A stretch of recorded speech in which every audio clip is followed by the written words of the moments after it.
En la naturaleza, el oxígeno se genera, como les decía en la primera clase, de forma natural a través de la energía que hay en el agua, por ejemplo, en el movimiento del agua, de la electricidad que se genera en las tormentas eléctricas o a través de los rayos ultravioleta que tanto generan como destruyen el ozono.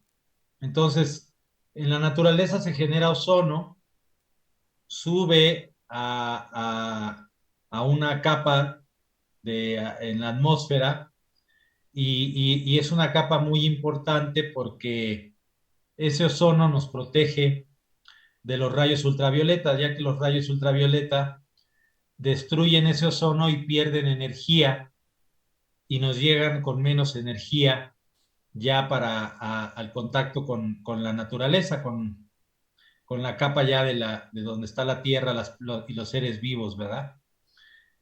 Por eso es que la pérdida de la capa de ozono pues, es un grave problema porque los rayos ultravioleta están entrando cada vez con mayor intensidad. Uh-huh. Como les platicaba al inicio, eh, se empezó a descubrir que algunos aparatos eléctricos generaban del medio ambiente este olor, este gas que se reconoció posteriormente como ozono, eh, al ponerse el contacto la electricidad con el medio ambiente, uh-huh, con el aire, con el oxígeno del medio ambiente. También se descubrió que con luz ultravioleta de cierta longitud de onda podíamos generar ozono del oxígeno. Y existen algunos aparatos que utilizan la luz ultravioleta para generar ozono. Uh-huh. Sin embargo, casi no son prácticos en el uso del ozono médico porque las lámparas de producción de luz ultravioleta pues van perdiendo, como cualquier foco, van perdiendo energía, tienen un corto tiempo de vida y nos empieza a dificultar el ajustar adecuadamente la concentración del ozono. Uh-huh. Este, Se han utilizado estas lámparas en instalaciones de aire acondicionado, en cuestiones más ventiladores, etcétera. Uh-huh. Ok. Lo que llaman plasma frío o plasma es lo que ustedes ven cuando ven un rayo de luz durante una tormenta eléctrica, cuando llueve y ven los rayos, esos rayos, eso blanco le llamamos plasma. Uh-huh. Eh, esta corriente eléctrica va a generar alrededor de donde está pasando esta energía eléctrica, va a generar ozono. Uh-huh. Entonces, si llegaran ojalá no, a tener cerca la descarga de un rayo, pues se darían cuenta que olería mucho a ozono el medio ambiente. Uh-huh. Lo utilizamos el plasma en algunas aplicaciones, por ejemplo, no sé si han visto estos aparatos que se utilizan en cosmetría, que generan, que tienen unos eh, electrodos de vidrio, le llamamos alta frecuencia, y que los pasamos por la piel y se generan una especie de pequeñitos rayitos eléctricos entre la piel y el electrodo. En el caso de este electrodo, es un electrodo de vidrio que tiene diversas formas, dependiendo de la cavidad a la que vamos a entrar. Hay hasta algunas formas que pueden utilizarse para cavidades dentales o tienen unas formas como de cucharita para pasarlo por la piel. Este, ¿Qué es lo que pasa con estos electrodos? Son una especie de tubitos de vidrio que tienen adentro un gas que puede conducir electricidad. Esta electricidad sale por el vidrio y al acercarse a la piel genera unos pequeños rayitos que tienen un efecto a nivel del epitelio que es benéfico para las arrugas y otro tipo de temas, pero además genera ozono en la zona de la piel que lo estamos poniendo. Uh-huh. Es importante mencionar, porque algunos tienen una mala percepción del tema, que el ozono que se genera ahí solamente queda a nivel de la piel. Cuando les vendan un aparato de estos y digan que este ozono va a llegar a nivel del músculo, están mintiendo, ¿sí?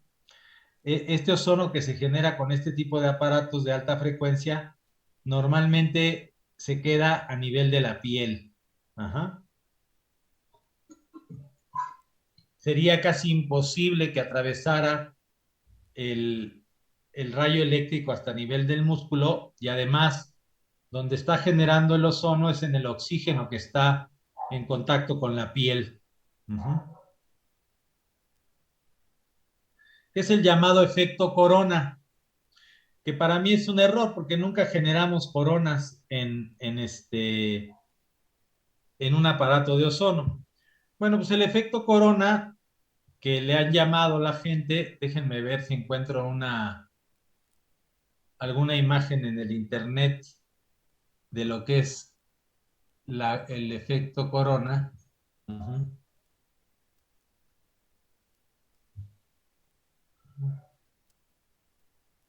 Ok.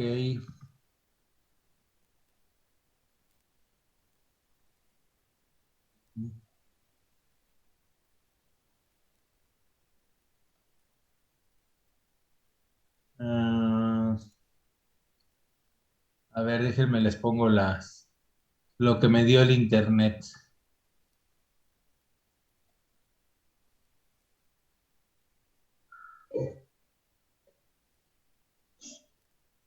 Es que no hay un dibujito bien de lo que es la corona. Cuando acercamos dos electrodos, genera una especie de halo, ajá, eléctrico.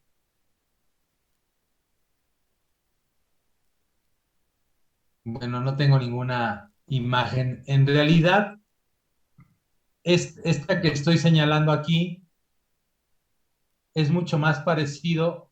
Es que el efecto corona es cuando acercas dos electrodos y se forma una especie de círculo. Ujú. Pero en realidad lo que más ocurre es esto que están viendo aquí, que son como pequeños rayos eléctricos, ajá, que, que ocurren dentro de un aparato. Aquí está, por ejemplo, un rayo de una tormenta eléctrica. Ajá. Nosotros simulamos esto a nivel de un aparato. Ujú.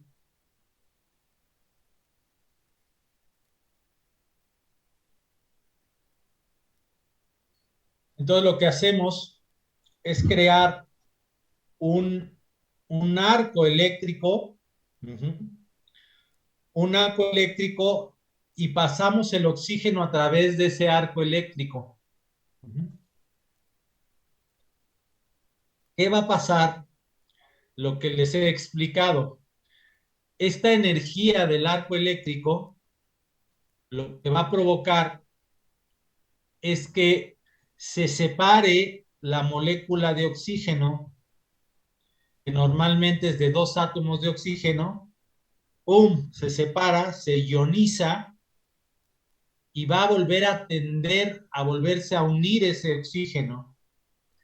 Pero en vez de unirse todas las veces con dos átomos, en algunos casos se van a unir tres átomos.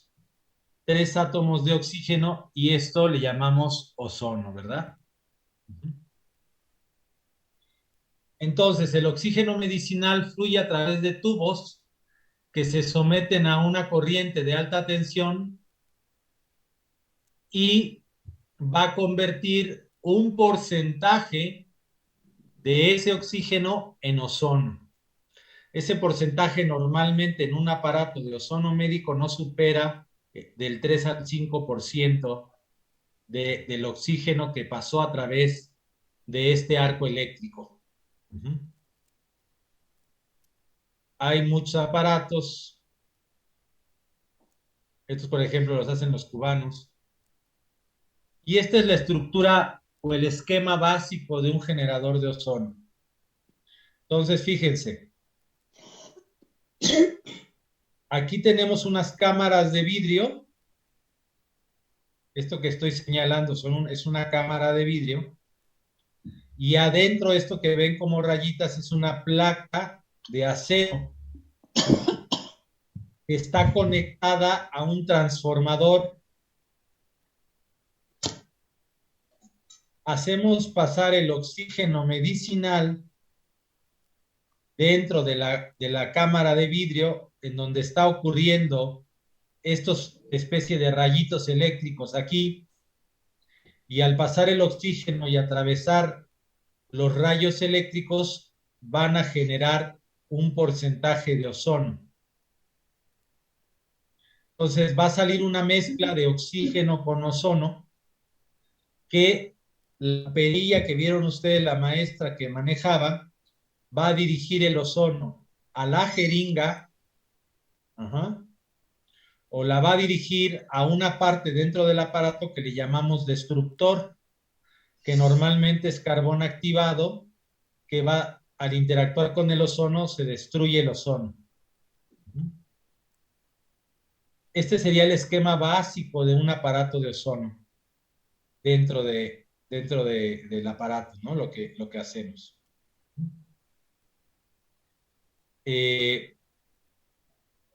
El ozono, al ser un agente muy oxidante, es capaz de destruir muchos materiales. Entonces, ¿cuáles son materiales que soportan el ozono? Desde luego el vidrio, el acero quirúrgico, el teflón, este polivildeno de fluoruro, policloruro de vinilo, por ejemplo, que es el PVC. Este etilpropileno es, por ejemplo, el de las bolsas. Hay unas bolsas de basura que es un plástico como que parece papel. Sí. Resiste muy bien el ozono. No, es cámara, no. Está el silicón, el poliuretano, el polietileno. ¿Qué materiales destruye rápidamente el ozono? El hule, el látex, y oxida metales como el aluminio, el cobre y el latón. Existen, de repente yo me he encontrado aparatos que utilizan como mangueras el látex, y utilizan mangueras muy gruesas de látex, pero eventualmente el ozono va a destruir ese látex. Entonces normalmente utilizamos mangueras de silicón o mangueras, por ejemplo, de teflón, o algunas combinaciones. Hay diferentes tipos de mangueras que resisten la oxidación del ozono. Porque el látex, como les describí, y me he encontrado, de repente me han traído algún aparato y lo abro y tiene mangueras de látex. Obviamente ese aparato va a tener una duración muy corta porque se va a ir destruyendo el látex y se van a ir haciendo hoyos. Entonces está la famosa prueba del guante de ozono, ¿no? Que a algunas personas les gusta hacer, y lo ponen en la salida de donde ponemos la jeringa y ven cómo el ozono destruye el guante de látex, ¿no? Pues eso nada más es confirmatorio de que está saliendo ozono ahí, ¿no? Pero el ozono huele bastante fuerte, entonces es perfectamente distinguible el olor del ozono. Entonces lo que normalmente hacemos con los aparatos de ozono es generarlo a través de pasar el oxígeno en un en pequeños arcos eléctricos que hacen el efecto de ionización y de que después se vuelva a unir los átomos de oxígeno y generen el ozono. Uh-huh. No sé si tengan alguna pregunta al respecto.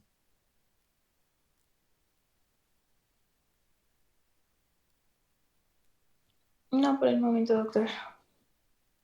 Bueno, pues esa es la general. Sí, adelante. Perdón, se me olvidó levantar la manita. En los generadores que tenemos en las clínicas, tiene una salida para succión, bueno, para destructor y una salida para generador. ¿Se pueden ocupar las dos al mismo tiempo? O sea, un circuito cerrado de succión y de generación. ¿O tiene que ser primero una y luego otra? Es una buena pregunta. En general, no, porque hay una llave de 3 vías dentro del aparato que hace que se conecte la salida del ozono a la jeringa o o sea, no hay manera como de conectar así como tú quisieras las dos vías. Se podría generar de alguna manera, ¿no? Pero no le veo la utilidad práctica. Es decir, digamos, lo utilizarías como para estar atendiendo pacientes por un lado y en otros succionándoles, ¿no? O algo así es lo que estás pensando. Este, pero no, y además no todos los aparatos tienen succión. ¿Para qué utilizar? La succión es una bomba que succiona y que la utilizamos sobre todo en embolsados para después regresar el ozono al aparato y destruirlo y no desembolsar al paciente y liberar el ozono que estaba dentro de la bolsa. Normalmente para eso utilizamos la succión y es la conexión de esa entrada que tú dices a una bomba que está después conectada al destructor. Ajá. Pero no, tendría que analizar bien eso que estás diciendo, es interesante. Tú dices para utilizarlo al mismo tiempo, succionando a un paciente y generando ozono por otro lado. Pudiera ser. Sí, pues Este, también, pero me lo pensaba más para la solución ozonizada, que requiere un burbujeo constante, pero pues ah, en por la así decirlo, solución, el sistema cerrado, pues también genera una presión. Y cuando ya la presión llega a ciertos milímetros de mercurio, ya el generador ya no puede empujar el ozono junto con el oxígeno dentro de nuestra pipeta, por ejemplo, o nuestra bolsa. O podría incluso, si es una bolsa resistente al ozono, pues podría reventarse. Entonces tenemos que conectar un destructor, pero pensaba en conectarlo dentro del mismo aparato, como tiene un sistema de succión. a ver, es que cuando tú pones un embolsado, por ejemplo, tú rellenas la bolsa de gas y la dejas ahí media hora.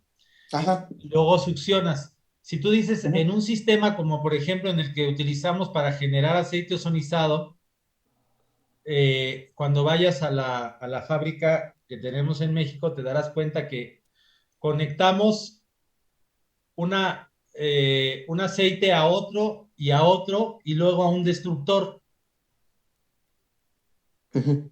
No sé si me entiendas, Giovanni. Sí, sí, Ajá. sí, sí.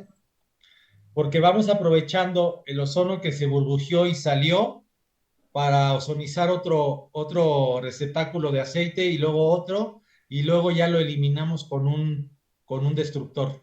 Ajá. Y ahí utilizan un destructor aparte del generador. Independientemente, y además Ah, el aparato no es el aparato de uso médico porque lo tenemos que dejar prendido por horas. Ajá. ah, ok, ok. Es otro tipo de aparato más industrial.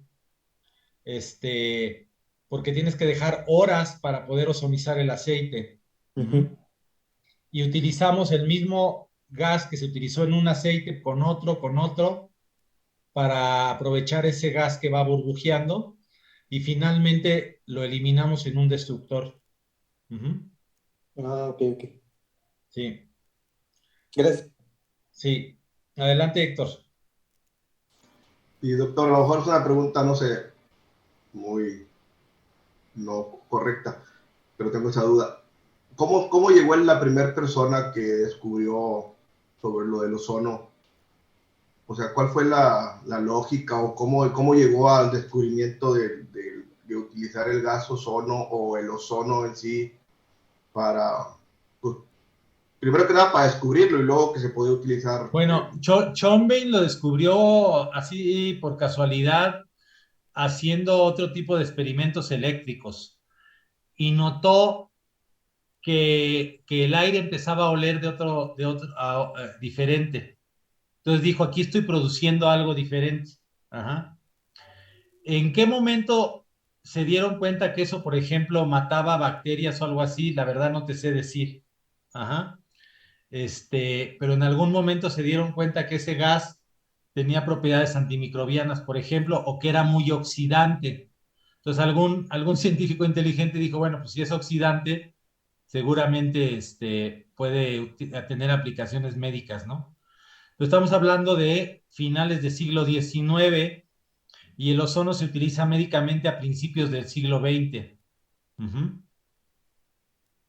Ok, sería a lo mejor el que generando esa corriente eléctrica, él descubrió ese olor y luego ya empezó como la base, ¿verdad? Haciendo el experimento de lo de electricidad, descubrió ese olor y ahí empezó a lo mejor ¿qué será esto? Y ya empezar a generar, ¿verdad? Lo de... Y yo quiero imaginarme que vieron que oxidaba mucho más que el oxígeno, ¿me entiendes? Seguramente tenían metales y vieron que se oxidaban muy rápido con ese gas. Entonces dijeron, aquí tenemos la producción de un agente muy oxidante. Ajá. No estoy no muy seguro, pero creo que eso lo utilizaban para poder limpiar estanques de agua por allá en Rusia en la Primera Guerra Mundial, cuando se les ocurrió que podían utilizarlo en personas. Inicialmente los hematomas se mostraban de que hacían resultados y bueno, empezaron a unirlos en muchas cosas como el dimetilsulfóxido, que también al parecer estuvo como en esa misma época, y que el antes, como el ECTA, cosas de esas, surgieron casi como en la misma época, en la Primera Guerra Mundial, no estoy muy seguro. Y se utilizó en la guerra, en la Primera Guerra Mundial también para limpiar heridas infectadas. Uh-huh. Obviamente, pues es la inteligencia, pues como Alexander Fleming, ¿no? Cuando vio y descubrió la penicilina, ¿no? O sea, alguien con buen cerebro va haciendo las correlaciones y se va descubriendo el tema, ¿no? Uh-huh. Este, y se van haciendo las aplicaciones en Aunque humanos. si vemos la historia de la ciencia, los grandes inventos realmente todos fueron casualidades o accidentes. Nunca se utilizó método científico, como por ejemplo en la penicilina. Se le llama serendipia. Pero tiene que haber un cerebro que haga la correlación, ¿estás de acuerdo? Uh-huh. Sí, sí, señor. Este, bueno, algo así ha de haber sido, Héctor. Uh-huh. Gracias, doctor. Gracias, que así me quedó claro más cómo ya tengo una idea general. Gracias, gracias. Sí. ¿Alguien más? No, ninguna. Ok, entonces, yo, ¿quién me preguntó sobre la presión del gas? Yo, doctor, ¿por qué como los gases son Fíjate qué combustibles? pasó. Fíjate que te voy a platicar, por ejemplo, mi evolución en la fabricación de aparatos. Primero yo utilizaba el clásico esquema que les dibujé, en donde el gas entraba en una cámara de vidrio y adentro de la cámara tenía yo la red de acero, una especie de red de acero conectada a la electricidad. Pero fíjate, al entrar el gas en la cámara, perdía potencia y casi no empujaba la jeringa. ¿Y sabes cómo resolvimos? Hicimos haz de cuenta, una cámara de vidrio que tiene otra más delgada adentro. y el gas solamente pasa entre las dos láminas de vidrio. No sé si se lo imaginen. Ajá. Son como dos cámaras. Y la electricidad la paso del centro afuera. O sea, hago que atraviese el vidrio. Nunca está en contacto el oxígeno con el metal. Paso el arco eléctrico a través del vidrio, pero el vidrio está muy reducido en diámetro, y eso inmediatamente incrementó la presión con la que el gas sale. Y me resolvió ese tema que yo tenía. Nada más que es un poco más complejo porque tengo que hacer unas cámaras especiales que tienen dos capas de vidrio, y a través de ellas paso el arco eléctrico. Pero aumentó la presión considerablemente. Pues es leyes es como plomería, ¿verdad? Si tú adelgazas el diámetro, aumenta la presión del gas.